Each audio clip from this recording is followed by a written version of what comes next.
혼술의 힘. 술집. 술에 대한 기호는 저마다 다양하다. 누구는 맛으로 마시고, 누구는 분위기로 마시고, 누구는 침묵으로 마신다. 그러면서 그 기호에 따라 여러 가지 평가를 내놓는다. 와인은 어떤 것이 좋고, 사케는 어떤 것이 좋으며, 맥주는 어떤 것이 좋다 한다. 안주는 어디가 좋고 서비스는 어디가 좋으며 물은 어디가 좋다 한다. 음악은 어디가 좋고 인테리어는 어디가 좋으며 석양은 어디가 좋다 한다. 그리고 이런 정보를 많이 아는 것을 자신의 남다른 지위와 인맥을 과시하는 용도로 은근히 활용하기도 한다. 하지만 그저 술이 좋아서 술을 마시는 자들에게 이러한 평가는 딱 질색이다. 취하는 건 마찬가지인데 알코올이 전해오는 그 알딸딸함이 좋은 것뿐인데 뭐 그리 술로 권위를 따지는지 언짢다. 이들에게 술과 술자리는 보편의 영역이 아닌 개별의 영역이다. 귀한 술, 귀한 사람과 함께 있었던 자리라는 것보다 어떤 위로, 어떤 용기를 받는 자리였는지가 더욱 중요하다. 마시는 술이 비록 와인이 아니라 참이슬이나 장수 막걸리라 해도 같이 마시는 사람이 비록 포털 사이트에 이름 올린 자가 아니라 전화번호부에나 이름 올린 자라 해도 나의 고민, 나의 아픔을 들어줄 수 있는 술과 술자리가 더욱 소중하다. 그렇기 때문에 이런 자들의 술자리는 사람이 적을수록 좋다. 그래야 술자리 소통의 가치가 제대로 발휘될 수 있는 탓이다. 빤한 논쟁이라도 그 다툼을 통해 합의에 이를 수 있는 탓이다. 이런 자들의 술자리는 규모가 작을수록 좋다. 커다란 식당에서 커다란 식탁을 앞에 두고 커다랗게 모여 앉아 있다가 중앙에 있는 자가 갑자기 일어나 커다랗게 잘해보자고 외치면 모두가 따라 일어나 커다랗게 잘해보자고 답하는 술자리는 이들의 술자리가 아니다. 그것은 술자리의 의식이 아니라 집단화의 의식인 까닭이다. 합의의 의식이 아니라 내 생각은 이러하니 아무 말 말고 따라오라는 강요의 의식인 까닭이다. 다시 말해 이들의 술자리가 원하는 것은 격식의 맛이 아니라 대화의 맛인 것이다. 그런데 문패도 없고 번지수도 없는, 그러니까 존재감이 없는 술집으로 한 사람이 찾아온다. 외로운 곳으로 외로운 이가 찾아온다. 술자리가 작아도 너무 작다. 대화를 나눌 사람 하나 없는 곳으로 그가 찾아온다.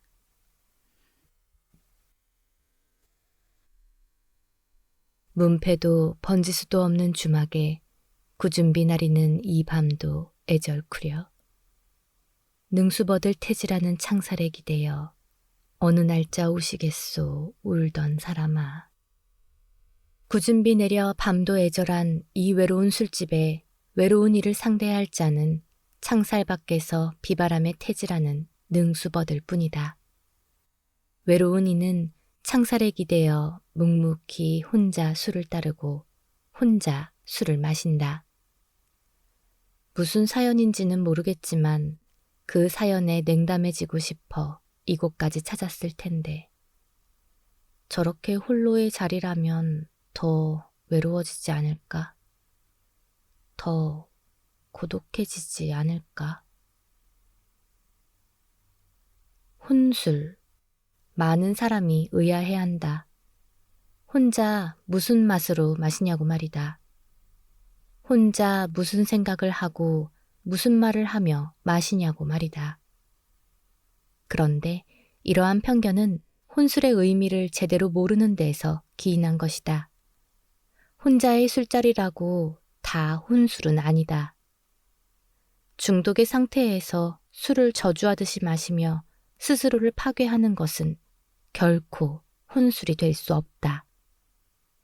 자의로 제어하지 못하는데 무슨 혼술이란 말인가. 오로지 삶을 버티기 위해 술에 의존하는 것은 혼술이 아니라 그저 혼자 마시는 술일 따름이다. 진정한 혼술은 이런 것이다. 혼술족이 되려면 일단 혼자라는 것을 두려워하지 말아야 한다. 혼자서 쭈뼛대지 말고 식당에 들어갈 수 있어야 한다. 그렇다 해도 맛집으로 소문난 곳은 배제한다. 한 명이라도 더 많은 손님을 받고 싶어하는 그곳에 혼술족이 비집고 들어갈 틈은 없다. 그래서 선택한다. 번지수도 희미한 백반집으로. 손님이 그다지 없으니 눈치 볼 일도 없다. 적당한 안주와 술을 주문한 후 먼저 나온 밑반찬을 안주 삼아 반잔 정도를 들이킨다. 그 목을 타고 넘어오는 쌉싸람이 전해주는 첫 잔의 황홀함이란. 그리고 대화를 나눈다. 요즘 괜찮아? 누구랑 대화를 나누냐고? 이 자리에 나 말고 누가 또 있나? 그렇다. 대화의 상대는 바로 내 자신이다. 자문자답. 나의 고민, 나의 외로움을 하나 남김없이 다 털어놓는다. 스스로에게 위로를 구하며 스스로가 위로를 행한다. 정신 차려, 너답지 않잖아. 때로는 질책도 한다. 잔이 거듭될수록 질책의 정도가 강해지며 심하게 몰아붙인다.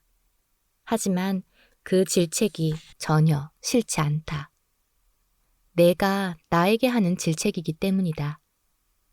나를 향한 그 질책은 알코올을 만나 결국 나의 각오, 결의로 화학작용하기 때문이다. 그래, 혼술의 참맛은 여기에 있다. 누구의 간섭도 없는 나와의 대화, 나와의 다짐. 백반집을 나오면 갑자기 대화 상대가 많아진다. 구준비 내리는 애절한 밤과 대화하며 능수버들은 아니어도 거리의 플라타너스와 대화한다. 내리는 비에 투영되는 네온사인의 빛과도 대화한다. 그들에게 다짐한다. 잊을 건 빨리 잊겠다고. 좀팽이처럼 살지 않겠다고. 더 이상 비굴하지 않겠다고 다짐하고 또 다짐한다. 이것이 혼술의 힘이다. 이것이 위대한 알코올의 힘이다. 홀로이지만 가장 많은 대화와 다짐이 있는 술자리가 바로 혼술의 자리이다. 그리고 나의 문패와 주소가 있는 곳으로 움츠렸던 어깨를 활짝 펴고 당당히 걸음을 내디딘다. 번지 없는 주막. 천여림 작사, 이재호 작곡, 백년설 노래. 나그네의 설움과 더불어 백년설의 대표작으로 꼽히는 노래이다. 작사는 천여림, 박영호의 예명이다. 박영호가 1946년 월북하여 그의 노래 대부분은 금지곡이 되었으나 이 노래는 예명인 천여림으로 기록되어 금지곡의 굴레를 벗고 대중들에게 꾸준히 사랑받을 수 있었다. 혹자는 문패도 번지수도 없는 주막의 의미가 사라져버린 나라를 한탄하는 것이라 하지만 확인할 수 없다. 이 노래의 작곡가 이재호는 나그네의 설움, 귀국선, 단장의 미아리 고개 등 수많은 명곡을 남겼다. 그러니까 청춘이다. 빌딩. 내부에 많은 임대 사무실이 있는 서양식의 고층 건물. 빌딩을 규정하는 사전적 의미이다. 그러나 요즘의 빌딩은 이러한 본연의 기능에 드러냄의 기능을 더하고 있다. 기업은 큰 규모의 빌딩을 통해 사세를 드러내고 싶어 하며 브랜드는 눈에 띄는 빌딩을 통해 개성을 드러내고 싶어 한다. 사람들 또한 웬만한 빌딩보다 더 웅장하고 권위적인 주상복합 빌딩을 통해 자신들의 성공을 드러내고 싶어 한다. 그런데 드러냄의 선정성이 너무 과한 탓인지 이러한 빌딩에는 물음 가는 것은 있어도 궁금한 것은 그다지 없다. 어떻게 그런 근사한 건물을 손에 쥐었느냐 정도의 물음이지 그 외에 궁금한 것은 없다. 대기업 건물이야 대기업 사람들이 일하는 곳일 테고 브랜드 건물이야 브랜드를 사러 오는 사람들로 붐비는 곳일 테고 주상복합 건물이야 있는 사람들이 있는 척하며 있는 곳일 테니 뭐 딱히 속까지 파보고 싶은 궁금증은 없는 것이다. 하지만 이와는 상반되게 겉으로 보기엔 고만고만하나 속살의 이야기가 궁금해지는 빌딩이 있다. 사전적 의미 그대로 내부에 이런저런 사무실들이 몰려있는 빌딩이 그러하다. 어떤 일을 하는 회사인지, 수익은 괜찮은지, 전망은 괜찮은지, 직원은 몇 명인지 궁금한 게 하나둘이 아니다. 그 중에서도 가장 궁금한 것은 직원 중에 잘생긴 남자와 여자가 있는지, 그러면 결혼은 했는지 안 했는지 등등 청춘이라면 당연히 품게 되는 본능적 물음이다. 이런 궁금증을 풀어가는 첫 과정은 엘리베이터에서 시작한다. 가장 낮은 곳에서 가장 높은 곳까지 빌딩의 곳곳을 가려면 이 엘리베이터를 통해야만 하고 따라서 이 공간에선 빌딩 사람들의 수많은 만남이 이루어지기 때문이다. 배불뚝이 월급쟁이 굿모닝, 안짱다리 마네킹걸 굿모닝, 굿모닝 굿모닝 굿모닝 굿모닝 다 같이 굿모닝. 카나리아 조잘되는 새장 밑에서 헬로 헬로 헬로 헬로. 여기는 우리들의 유토피아. 엘리베이터 안에서의 만남은 특별하다. 사방이 트인 공간이 아닌 밀폐된 공간에서의 만남인 탓이다. 흔히 45cm까지의 거리는 가족 또는 가까운 친구, 사랑하는 관계에 있어서만 접근이 허용되는 범위라고 한다. 하지만 엘리베이터 공간에서는 45cm의 거리가 무너지는 경우가 허다하다. 45cm 범위 안에 있지만 그저 타자일 뿐이다. 어색하며 시선 둘 데가 없다. 하지만 그 타자가 평소 마음에 찍어둔 누군가라면 얘기가 달라진다. 한 빌딩에서 가끔씩 마주치는 배불뚝이 월급쟁이와 안짱다리 마네킹걸. 한눈에 훅 가지는 않았어도 몇 번씩 만나니 괜히 관심이 생겨버린 그들이라면 경우가 달라진다. 어색하기는 하되 황홀한 어색함이며 시선 둘 데 없되 두근거리는 시선 둘 데 없습니다. 여기에 더해 밀폐된 공간 안에 상대의 향기까지 전해오면 두근거림은 최대치로 증폭되고 그 요동치는 마음이 들킬까봐 숨도 제대로 못 쉬는 지경에 이르게 된다. 아침부터 이런 두근거림을 경험할 수 있는 청춘 빌딩은 단지 일하는 곳이 아니다.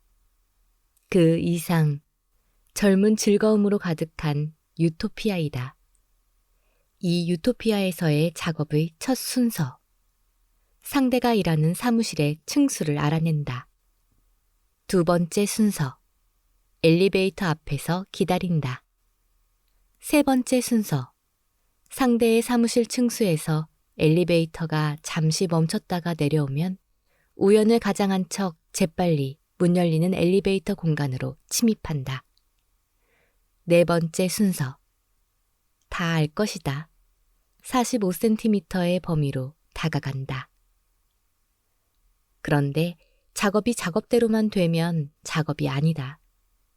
정석대로 우연을 가장해 엘리베이터 공간으로 침입했는데 앞불싸 마네킹걸은 온데간데 없고 각 층을 대표하는 배불뚝이들만 가득할 뿐이다. 마음을 들킬까봐 숨을 못 쉬는 게 아니라 배불뚝이들이 전부 다 훅훅 부담스런 숨을 내쉬니 그 숨에 질려 숨을 못 쉬는 지경에 이르게 된다. 모든 것이 수포로 돌아가면 마지막 작업 순서로 돌입해야 한다. 여기저기서 얻은 정보에 의하면 마네킹걸은 월말에 꼭 야근을 한다고 한다. 나도 야근을 한다. 그리고 때를 맞춰 또 엘리베이터를 기다린다. 아, 마네킹걸이 근무하는 사무실 층수에서 엘리베이터가 잠시 머문다. 틀림없이 그녀일 것이다. 엘리베이터라는 밀실의 공간은 사람이 많으면 많은 대로 귀찮지만 없으면 없는 대로 이상하다. 그녀가 있겠거니 하고 고개를 숙이고 들어간 늦은 밤 엘리베이터. 그런데 아무도 없다. 아까 그 층에서 틀림없이 멈춰 섰는데, 옆에서 지금 인기척이 느껴지는데, 둘러봐도 아무도 없다. 모골이 송연해진다.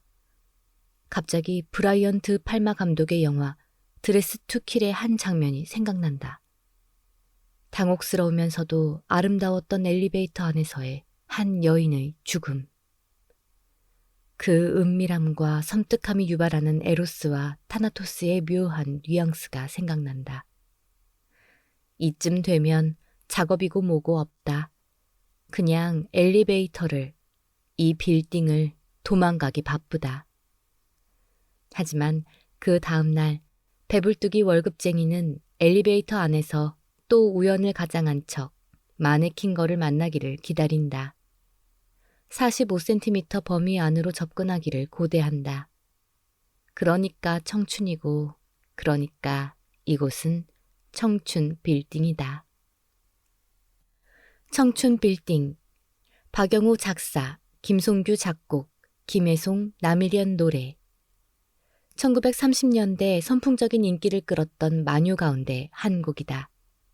마녀는 말 그대로 코믹한 성격이 강한 노래를 말한다. 이 노래 가사를 쓴 박영호는 오빠는 풍각쟁이를 비롯하여 전화일기, 요핑계 조핑계 등 마녀 작사에 있어서도 탁월한 재능을 발휘했다. 남녀를 소재로 다룬 마녀는 특히 듀엣곡도 많았는데 이 노래를 함께 부른 김혜송과 남일현의 콤비는 수많은 히트곡을 만들어냈다. 사랑이 지겨울 때가 있지. 극장. 사랑이란 게 지겨울 때가 있지. 이영훈이 작사하고 이문세가 부른 노래 옛사랑의 가사 한 대목이다. 그런데 이 노래에서의 지겨움이란 내 맘에 고독이 너무 흘러넘친 탓이다. 누가 물어도 아플 것 같지 않았지만 지나온 일들이 가슴에 사무친 탓이다. 옛사랑 그대의 모습이 지워지지 않고 영원 속에 있어 그것이 지겨운 것이다. 하지만 사랑을 하다 보면 정말 지겨울 때가 있다. 의무감으로 만나는 것도 지겹고 어디를 갈까, 무엇을 먹을까 고민하는 것도 지겹고 몇 번씩 들은 말을 또 들어줘야 하는 것도 지겹다. 너무 좋아 어쩔 줄 몰랐던 연인. 그러나 시간이 흐르면서 어쩔 줄 몰랐더니 변하고 너무가 변하고 좋아만 그까짓 정 때문에 위태롭게 이어가고 있으나 그마저 변해버릴까 두렵다. 사랑이 어떻게 안 변하니? 결국 이렇게 사랑이 가는 것일까? 봄날이 가는 것일까? 그 변화의 징조는 집중력 저하에서 시작한다. 서로 좋아 죽고 못 살았을 때는 모든 오감의 체계가 상대의 표정 하나하나에, 말 하나하나에 집중된다. 상대의 모든 것이 생경하고 궁금하다. 세상 아무것도 안 보이고 그 사람만 보인다. 하지만 연인의 날들에 그저 그런 시간이 쌓이면서 생경함도 덜해지고 궁금함도 덜해진다. 그 사람밖에 안 보였는데 다른 사람들이 눈에 들어온다. 그 여자 혹은 그 남자를 흘낏거리다 말을 놓치기 일쑤이다. 이런 집중력 저하는 분란의 씨앗이 된다. 그런데 사랑이 식어감에 따라 상대적으로 집중력이 높아지는 곳이 있다. 바로 영화관이다. 영화관이라는 공간의 어둠의 속성은 아주 훌륭한 연애 코스이다. 갓 사귀기 시작한 커플에게 영화관의 불편한 좌석 배치는 오히려 고맙기만 하다. 좁은 공간으로 어쩔 수 없이 살을 맞대야 하는 처지에서 상대의 숨소리까지 느낄 수 있는 영화관에서의 데이트는 짜릿하기만 하다. 별로 무섭지도 않으면서도 상대에게 몸을 기댈 수 있는 공간이 영화관이며 스크린에 스킨십 장면이 나오면 어둠을 이용해 스며시 손을 잡을 수 있는 공간도 영화관이다. 스크린에 집중하기보다 옆자리의 연인에게 집중하게 된다. 하지만 손잡는 정도의 스킨십이 별일 아닌 정도가 되면 그간 소홀히 했던 스크린을 향한 집중력이 무서우리만치 높아진다. 옆자리에 버젓이 아주 오래된 연인이 앉아있음에도 음막 속 매력 넘치는 주인공에게 저절로 푹 빠져버린다. 버섯목이라도 뒤집어 보이리까? 내가 무얼 어쨌다고 트집입니까? 모로코 사진보다 우습기로니 게리 쿠퍼한테 반했다니 억울합니다. 아, 이런 도무지 코 틀어막고 답답할 노릇이 또 어디 있담. 요제프 폰 스턴버그 감독의 모로코는 외인부대 군인과 카바레 여가수와의 사랑을 그린 영화다. 외인부대 군인 역할은 서부극 스타로 이름을 날린 게리 쿠퍼가 맡았다. 한 영화 제작자가 이 남자는 가만히 서 있는 것만으로도 여성 팬들의 마음을 사로잡는다라고 평했다 하나. 아무튼 그는 여자의 마음을 훔칠 충분한 매력을 가진 배우임에 틀림없다. 그런데 여가수의 역할을 맡은 마를레네 디트리히도 더하면 더했지 못하지 않다. 신비로우면서도 관능적인 이미지, 허스키한 목소리에 마초 기질의 건달들도 간단하게 제압해버리는 카리스마에 이르기까지 거부할 수 없는 매력으로 하나 가득하다. 영화관 어둠 속에서 활동사진에 집중하던 오래된 연인.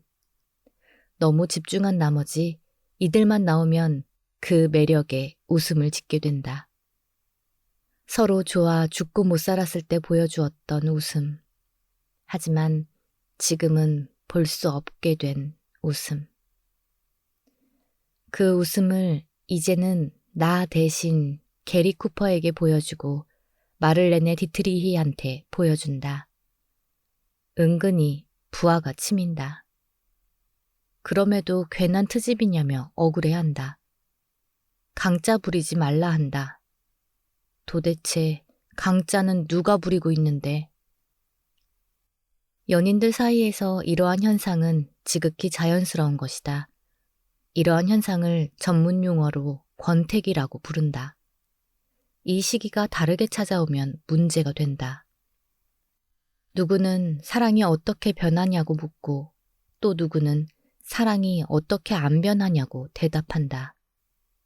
그러나 이 시기가 똑같이 찾아오면 전혀 문제가 될 것 없다. 사랑은 한결같이 뜨거울 수 없다는 것을 쿨하게 인정하거나 아니면 사랑이 식었으니 쿨하게 돌아서거나 어디 또 아는가? 쿨하게 돌아섰는데 게리 쿠퍼 같은 남자가 혹은 마를레네 디트리히 같은 여자가 기다리고 있을지. 그 반대의 확률이 훨씬 높겠지만 말이다. 활동사진 강짜 김다인 작사, 김송규 작곡, 김혜송, 남일현 노래.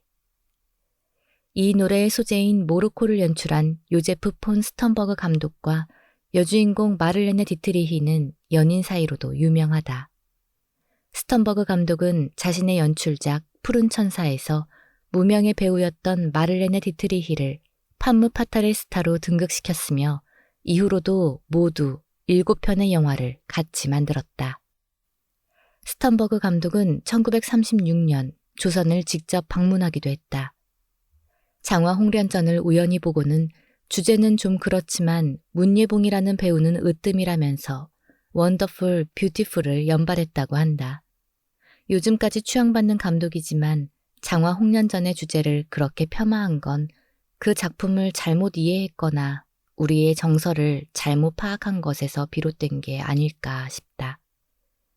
이 노래를 작사한 김다희는 조명암의 예명인데 당시 그와 함께 대중가요계를 평정했던 작사가 박영호도 이 예명을 같이 사용했다.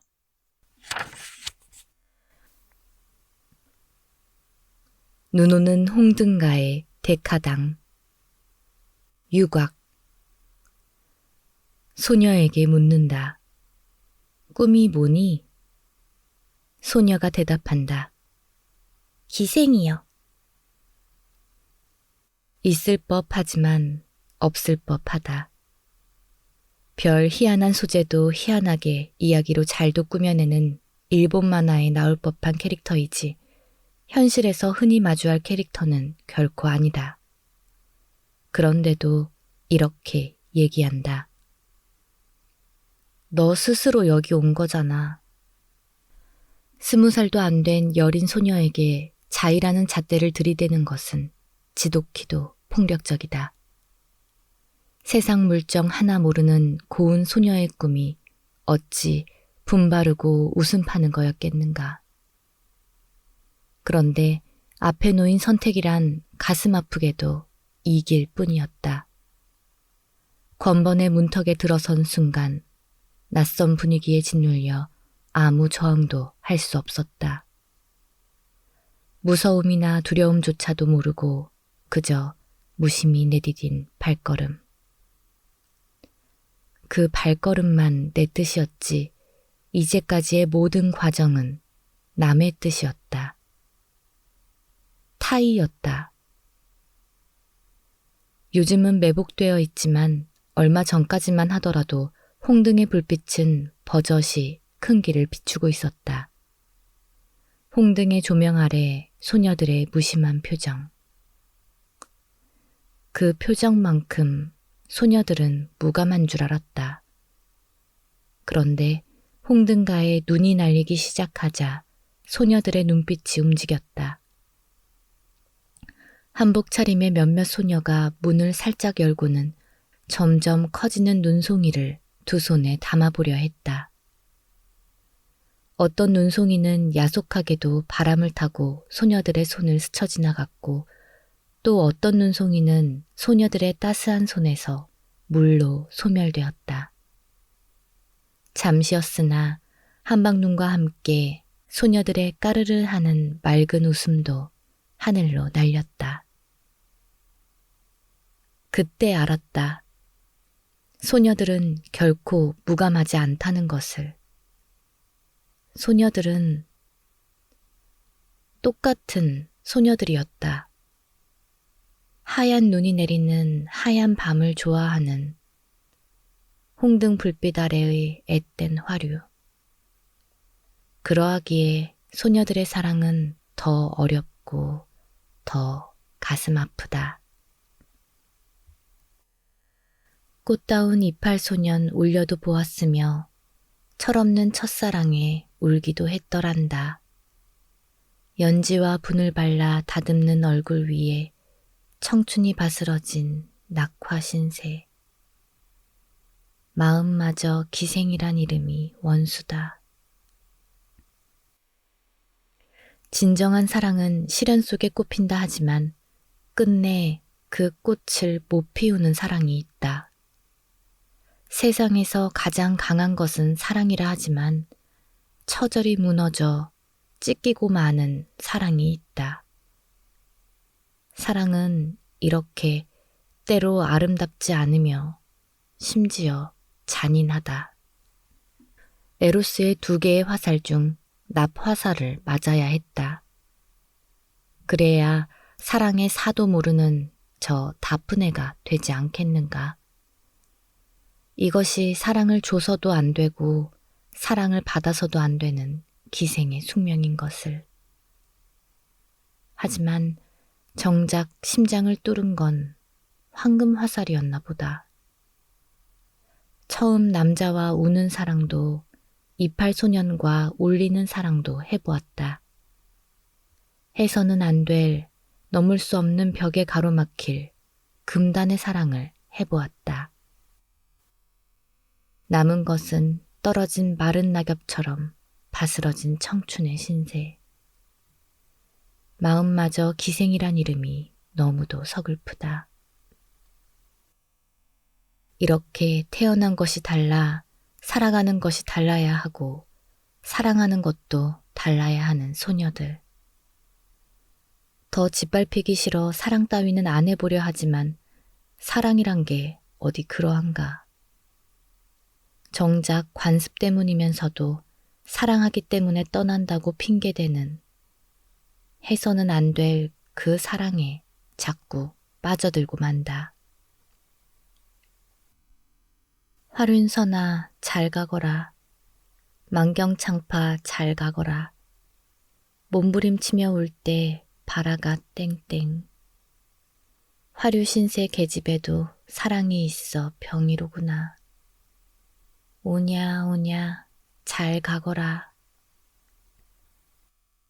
밖으로 하염없이 눈이 퍼붓는다. 그 하얀 정적이 안으로 고스란히 스며든다. 모두가 떠난 쓰러진 테이블 위엔 욕망의 흔적만 널브러져 있다. 서글프다. 고향에서 이렇게 펑펑 눈이 오는 날이면 아침 햇살에 눈부시게 드러날 하얀 풍경을 맞이할 생각에 가슴이 한없이 콩닥거렸는데 홍등가에 펑펑 내리는 눈은 눈물만 한없이 펑펑 쏟게 만든다. 그 울음에 지쳐 무심결에 저고리끈을 만져본다. 그러나 흠집이 졌다. 타이에 자의가 허물어졌다.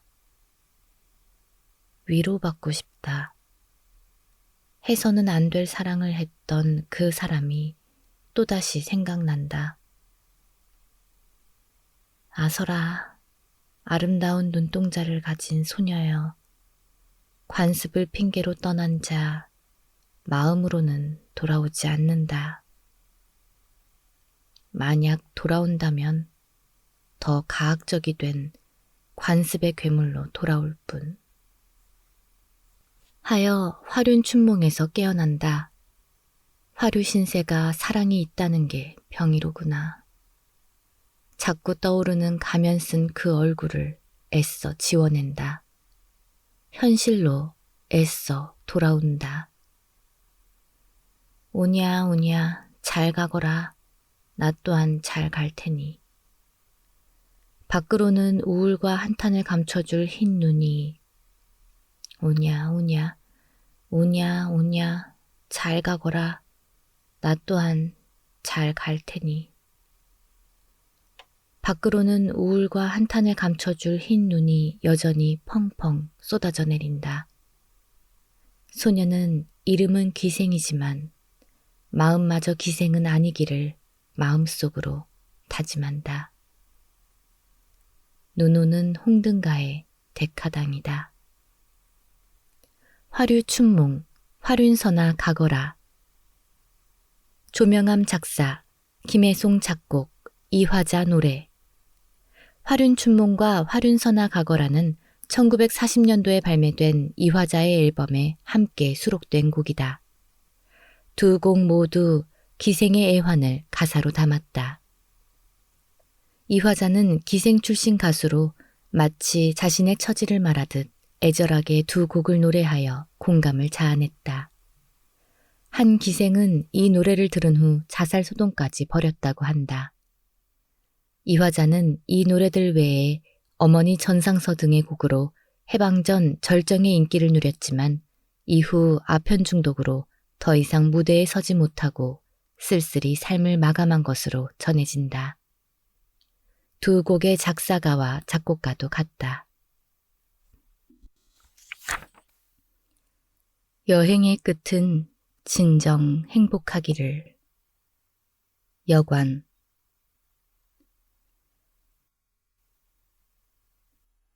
한강다리 막 건너가는 전철에 강물을 바라보는 웬 비구니 스님이 물빛챈 듯 햇살인 듯 얼굴에 미소 한 볼 건져 올리는데 내 마음에 알 수도 없는 곳에서 눈물이 솟는데. 세상을 떠난 박영근 시인의 작품 눈물에 나오는 시 구절이다. 스님은 왜 비구니가 되었을까? 스님은 어디로 가는 걸까? 스님은 무슨 생각을 하며 강물을 바라보는 걸까?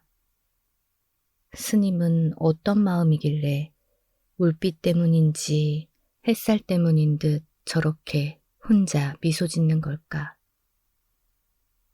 그런 스님을 바라보는 나는 왜 알 수 없는 눈물이 솟는 걸까? 시도 시건이와 시인의 마음이 참 아름답다. 한 사람이 걸어온 시간을 가늠해보며 그 가늠한 유추와 눈물 나눌 수 있는 따뜻한 공감 능력. 그러니까 칭송받는 시인인가 보다. 박영근 시인처럼 이타적이지 않고 순전히 이자적인 반응이지만 때때로 외부로부터의 자극은 마음을 뿌리째 흔든다. 아주 자그마한 움직임, 아주 자그마한 소리도 시각과 청각을 뚫고 들어와 마음까지 와닿는다. 지금의 처지가 온전하지 않을수록 그 자극은 예리하다. 여기 한 여행객이 있다. 가슴을 파고드는 싸늘한 바람에 여관방 등잔불이 가물거린다. 창틈을 새어드는 휘파람 소리에 타양의 그 누구가 나를 울리나 나를 울리나. 여관을 찾는 자들은 크게 두 부류이다. 물론 은밀한 사생활을 위해 여관의 문을 살며시 두드리는 커플도 있겠으나 그들을 차치하고 나면 이렇게 둘로 나눌 수 있겠다. 스스로 찾는 자와 떠밀려 찾는 자. 이러한 분류법에 따라 여관의 감정은 달라진다. 오디세우스처럼 모험을 목적으로 스스로 여행에 나선 이들에게 변두리 여관에 습기 잔뜩 먹고 퀴퀴한 냄새나는 이불쯤은 그저 술자리에서 안주 삼을 정도의 경험이다. 하지만 여러 가지 사연에 어쩔 수 없이 여행에 나선 이들에게 그 축축함과 퀴퀴함이란 서글픔이다. 사연에 떠밀려온 타양에서의 하루, 결과가 있어야 한다. 그것이 어려우면 조짐이라도 있어야 한다. 그래야 고향으로 돌아갈 날을 가늠할 수 있다. 그러나 이 낯선 곳에서 결과와 조짐의 실마리는 좀처럼 잡히지 않는다. 긴장된 기대감의 불꽃으로 여관문을 나서지만 그 불꽃은 끝내 타오르지 않는다. 소득 없이 보낸 하루의 끝에 돌아갈 곳이란 그저 축축함과 퀴퀴함이 기다리는 쓸쓸한 여관방밖에 없다. 그런데 여관에서의 밤의 시간은 왜 이리 느린 건지, 여관에서의 밤의 그림자는 왜 이리 깊은 건지. 여관 창문 밖으로 노란색으로 무르익은 은행잎이 빗물처럼 후두득 후두득 떨어진다. 가을의 때이른 요절. 원래 가을의 끝자락은 1년 가운데 가장 쓸쓸한 무렵이다. 게다가 계절이 감각을 잃어 선선해야 할 바람이 서늘하다 못해 싸늘해져 겨울 냄새를 풍기면 여행객의 마음도 함께 싸늘해진다. 바람에 등잔불이 가물거리는 건지 쓸쓸함에 마음이 가물거리는 건지 알 수 없다. 그런 마음을 누군가 쿡쿡 찌른다. 창틈을 새어드는 휘파람 소리. 그 소리가 여행객 마음으로 새어든다. 그는 왜 이 늦은 밤에 아직도 타향을 헤매는 걸까? 무슨 사연이길래 입술을 오므려 그토록 처량한 소리를 내는 걸까? 휘파람 소리에는 구체성이 없다. 대사나 가사 없이 가냘픈 음의 높낮이만 있다. 하지만 그 페이소스는 뚜렷하고 강렬하다. 대사나 가사가 없기에 구체적 곡절은 모르겠으나 그 내면의 비애의 깊이는 그대로 전염돼 온다. 그래, 쓸쓸함은 쓸쓸함을 알아본다. 여행객은 창틈으로 스며온 무언가의 함축된 이야기에 동질감을 느끼며 소리 죽여 흐느껴 온다. 그러나 창틈을 새어든 휘파람 소리가 눈물샘만 자극하는 것은 아니다. 이 춥고도 험한 타향에서 희미한 조짐이라도 찾으려 헤매는 건 나뿐이 아니라는 동질감을 느끼게 해준다. 저 구슬픈 휘파람 소리가 나뿐이 아니란 걸 증명해주고 있지 않은가. 여행객은 역설적이게도 그 처량한 소리에 한편으로는 안도감을 느낀다. 창밖 집으로 돌아가지 못하고 휘파람을 부는 그 누군가와 연대감을 느낀다. 그런데 따지고 보면 그들뿐이 아니다. 어쩌면 우리 모두는 이런저런 이유로 떠밀려 타향으로 기회를 찾아 나선 여행객들이다.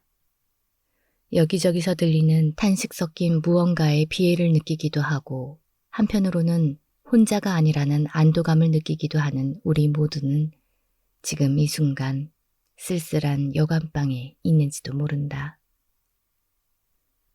하지만 언젠가 이 춥고도 험한 타향을 떠나 집으로 돌아가는 길만은 쓸쓸하지 않기를. 그 여행의 끝만은 진정 행복하기를. 여행객들은 그런 소박한 바람을 꿈꾸며 오늘도 쓸쓸한 여관방에서 때 묻은 이불을 머리 끝까지 추어 올린다. 쓸쓸한 여관방, 조명암 작사, 김혜송 작곡, 박향림 노래. 오빠는 풍각쟁이로 유명세를 탄 박향림이 최전성기를 구가하던 시절에 부른 노래이다. 박향림은 1941년 당시 가수로서는 드물게 걸작선 앨범을 발매하기도 했다.